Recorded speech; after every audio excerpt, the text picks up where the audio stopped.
Hello YouTube. Today we're going to be talking about multivariable calculus, and in specifics we're going to go over the concept partial derivatives in basic. So, partial derivatives. Well, you know what a derivative is from regular calculus. It's when you have a point, if you have a point here, look at right there, and you want to find the derivative, is a tangent line at that point. And you can keep taking the derivatives, and you can find the graphs, how it changes, the rate of change, whatever. In multivariable calculus, we're going to do the same thing, except of it being a tangent line, we're going to have more of a tangent plane, if you will.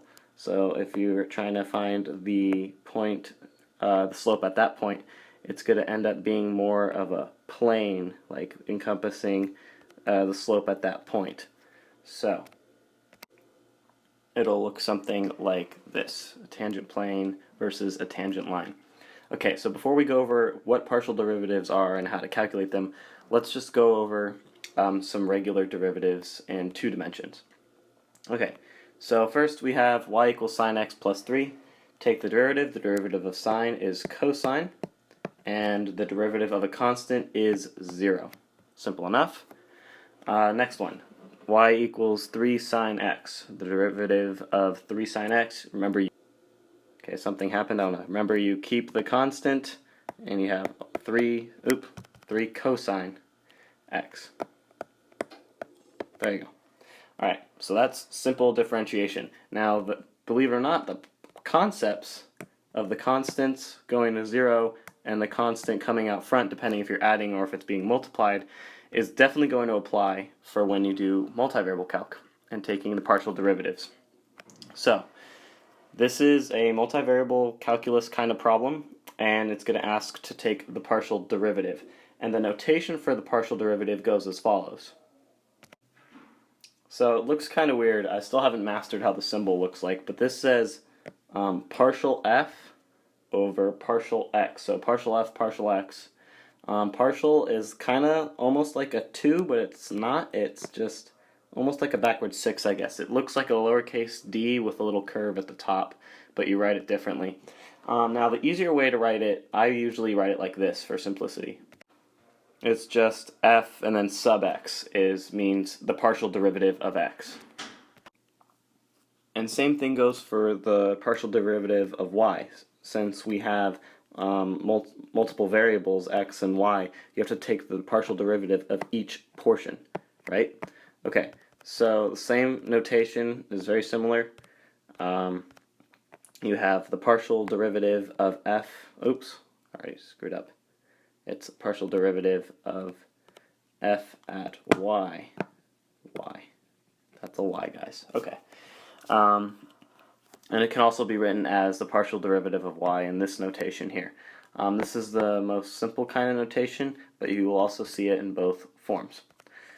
Okay, so now we're going to take the partial derivative. And when taking the partial derivative for the partial derivative of x, you have to hold y as a constant. So you have to treat it like one of these. Hold everything that's like a y like a constant as shown. So, it's quite simple. Let's start with the partial derivative of x.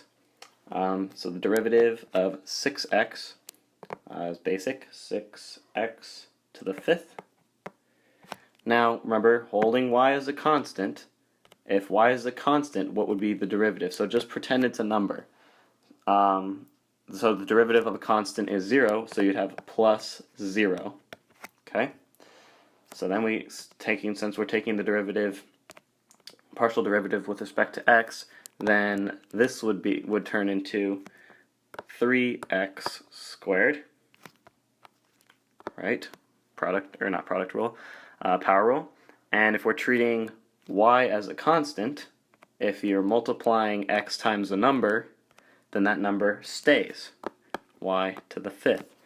That number stays just like it did here. See how the concepts are kind of linked? Perfect. Okay, so now let's try the same thing, but for the partial derivative of y. So we're going to hold x constant this time, the x variable. So x to the 6th, if it's a constant, the derivative of a constant is 0. could do that in green to show you guys. 0. And then you would take the derivative of y to the 4th. 1 second. Okay. Derivative of y to the 4th. And that would be 4y cubed. And then you would take the derivative, or partial derivative, of x cubed y to the 5th. And since we're treating x as a constant again, and since it's multiplied this time, you're going to leave it there. Okay? And then you have the derivative of y to the 5th, which would be 5y to the 4th. And multiply that. So you could obviously simplify that, but I want you guys to keep in mind that everything in green pretty much applies to this concept here. You either bring it down or it goes to 0. The derivative of the constant is 0, but when it's multiplied, the constant just comes out. That's the key component. And it's going to take a little while for your brain to get used to it, but it'll work. Okay, now we're going to go over the partial derivative. And the partial derivative, I call it, I guess you could say, is like the f double prime equivalent, but for partial derivatives.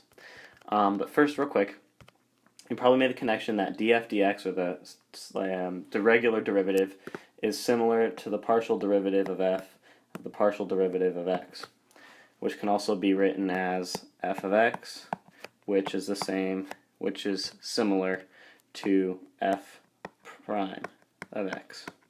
Okay, so those are just terms of notations.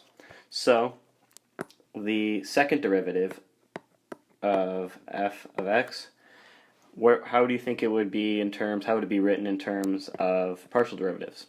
Well, it would be the partial. Gotta write that better. The partial derivative.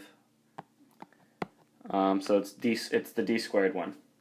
So it's like the same notation, pretty much.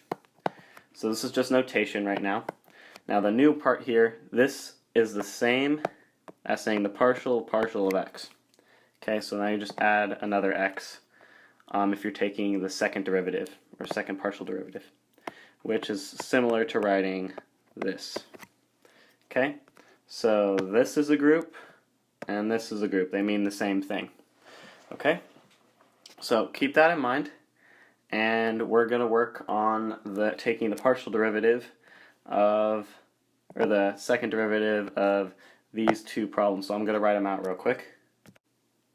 Okay, so here we have the original problem, and back here we had our answer for the partial derivative of x and the partial derivative of y.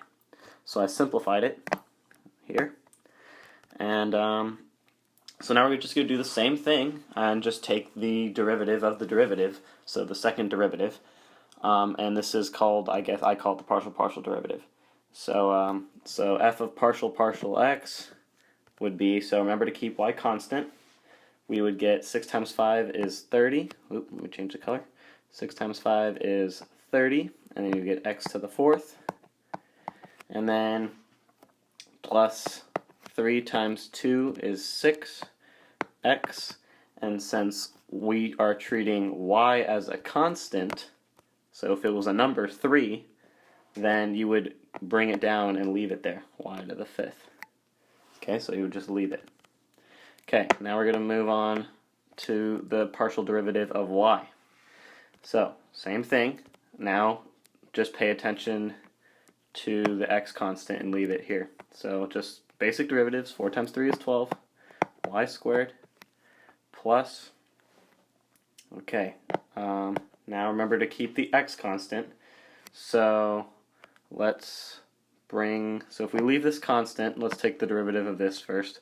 We would get 4y cubed times, and then if we're leaving this constant, 5x cubed. So pretty much we got, it would be 20x cubed y cubed, right? So you can simplify it if you want for that part. That part's pretty easy. But pretty much the key here is to keep the x and y constant depending on with respect to what you're doing. Okay. Just takes this one's a practice one. Just keep practicing, practicing. You'll get good at it. Your brain will understand like how to take the partial derivatives depending on what its respect is to. So just keep practicing, and remember that previous calculus concepts apply to multivariable calculus concepts, and you'll see that later on. So good luck and keep practicing.